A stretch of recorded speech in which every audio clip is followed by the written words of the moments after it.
చందమామ బేతాళ కథలు 1960 అక్టోబర్ నాటి చందమామ బేతాళ కథ. పేద బ్రతుకు. పట్టు వదలని విక్రమార్కుడు మరొకసారి చెట్టు వద్దకు వెళ్ళి చెట్టు నుండి శవాన్ని దించి భుజాన వేసుకుని ఎప్పటిలాగే శ్మశానం కేసి నడవసాగాడు. అప్పుడు శవంలోని బేతాళుడు, రాజా, మహావైభవాలకు అలవాటు పడిన నువ్వు ఈ హేయమైన పనిని ఎలా ఇంత దీక్షగా చేస్తున్నావో నాకు నిజంగా అర్థం కాకుండా ఉన్నది. వినయగుప్తుణ్ణి ఎంతగానో ప్రేమించిన హేమాంబిక తాను నివసించబోయే పేద ఇంటిని కొద్దిసేపైనా భరించలేక తన ప్రేమను సైతం కోల్పోయింది కదా.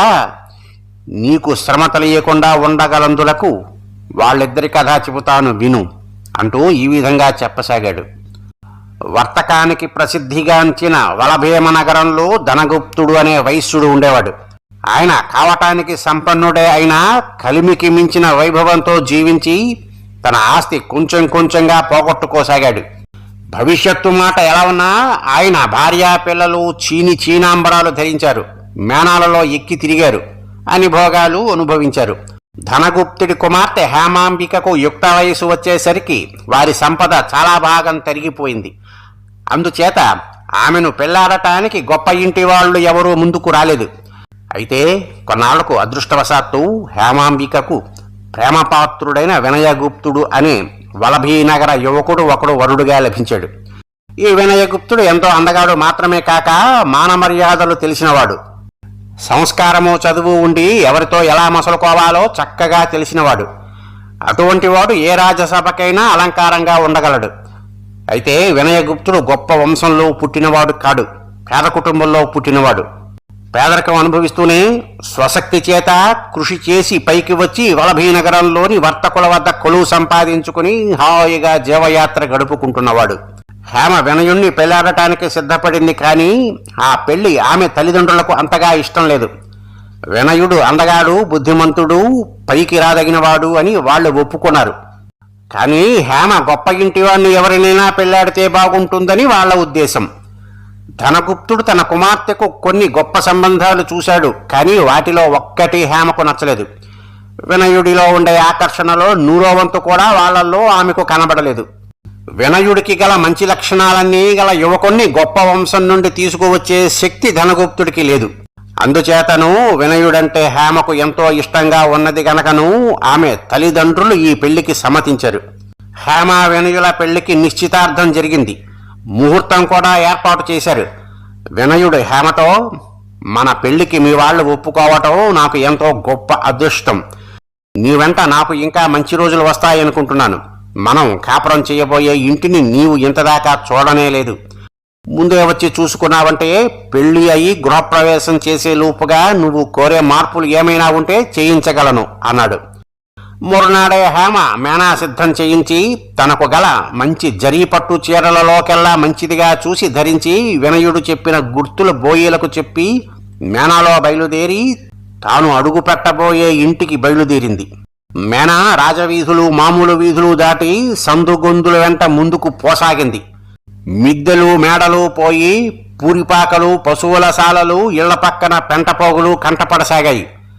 ఇదేమిటి, వినయుడి ఇంటికి పోయే దారి ఇంత హీనంగా ఉన్నది అని హేమ తనలో తాను ఆశ్చర్యపడింది. చివరకు మేనా అలాంటి ఇళ్ల మధ్యనే ఒక పెంకుటింటి ముందు ఆగింది. హేమ మేనాలో నుండి దిగి ఆ ఇంటికేసి వింతగా చూసింది. అది అడుసుగోడలు గల ఇల్లు. గోడలకు పూసిన పేడబెత్తికలు అక్కడక్కడ ఊడిపోయాయి. వినయుడు బయటకు వచ్చి నవ్వుతూ, ఇదే మన ఇల్లు, లోపలకు వచ్చి అంతా చూడు, చూడటానికి ఎంతోసేపు పట్టదులే అన్నాడు. లోపలకు పోయే నడవ చాలా ఇరుకుగా ఉన్నది. హేమ లోపలికి అడుగు పెడుతూ ఉండగానే కాళ్లకు చీపురు కట్ట ఒకటి తగిలింది. ఆమె చేదరించుకుంటూ పక్కకు ఒత్తిగిలేసరికి ఆమె భుజానికి నడవ గోడ తగిలి పమిట కొంగుకు నల్లగా మట్టి మరక అయింది. తలతలలాడే జరీపైన అది చాలా వికారంగా కనిపించింది. హేమ కలనెల పర్యంతమైంది. వినయుడు ఇదేమీ పట్టించుకోలేదు, గమనించను కూడా లేదు. అతను ముందు నడుస్తూ లోపలికి దారి తీశాడు. ఇది నట్టిల్లు, ఈ పక్క వంటిల్లు, యువతల పక్క పడక గది, వెనక వసారా సామాన్ల గది ఉన్నాయి అంటూ అతను ఇంటి వివరాలన్నీ ఆమెకు చెప్పాడు. హేమ అంత పేద ఇంట్లో ఏనాడు జీవించలేదు సరికదా, ఏనాడు ప్రవేశించను కూడా లేదు. కప్పు ఎక్కడ చూసినా మసిబారి బూజు వేలాడుతున్నది. అన్ని గోడలు పెళ్లలూడి దుమ్ము కొట్టుకుని ఉన్నాయి.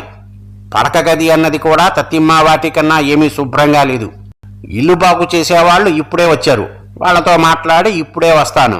ఈలోపుగా ఈ కుర్చీలో కూర్చుని ఇంటికి కావలసినవి ఏమిటో ఆలోచించు. కొద్ది ఖర్చుతో మనం ఈ ఇంటిని వీలైనంత సుఖంగా చేసుకోవచ్చు అని హేమతో చెప్పి వినయుడు బయటికి వెళ్ళాడు. హేమకు ఇదంతా కలలాగా ఉన్నది.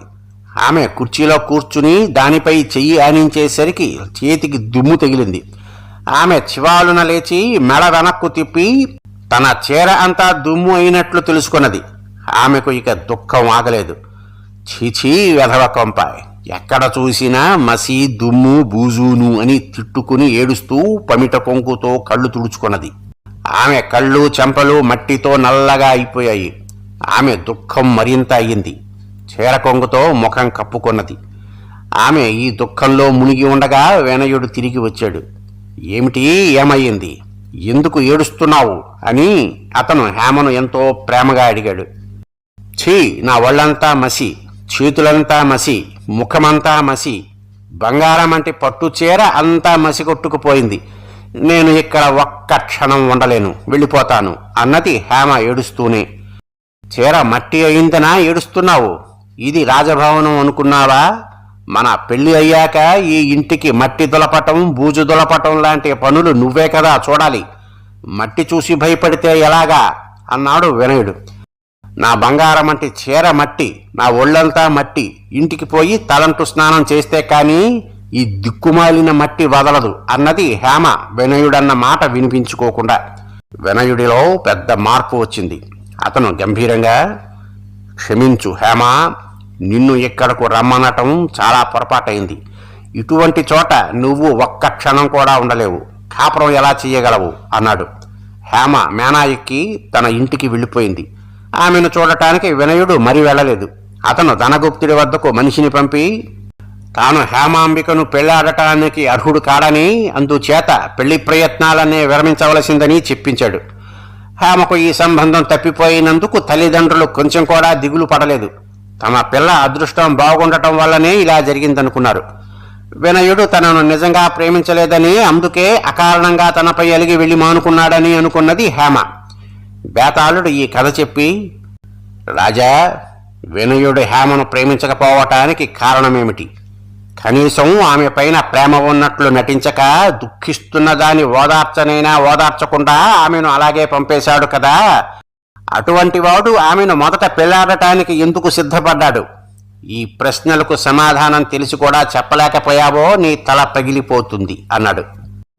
దానికి విక్రమార్కుడు, వినయుడికి హేమపై ప్రేమ ఉన్నదనటానికి ఎటువంటి సందేహమూ లేదు.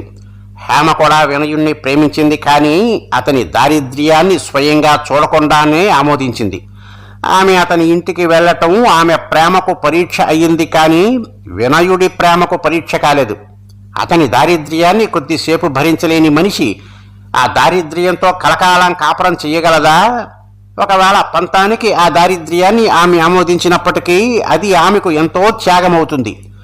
ఆమె చేత అంత త్యాగం చేయించటం అతనికి ఇష్టం లేకపోయిందంటే అందుకు కారణం అతనికి ఆమె పైన గల ప్రేమే కాని మరొకటి కాదు అన్నాడు.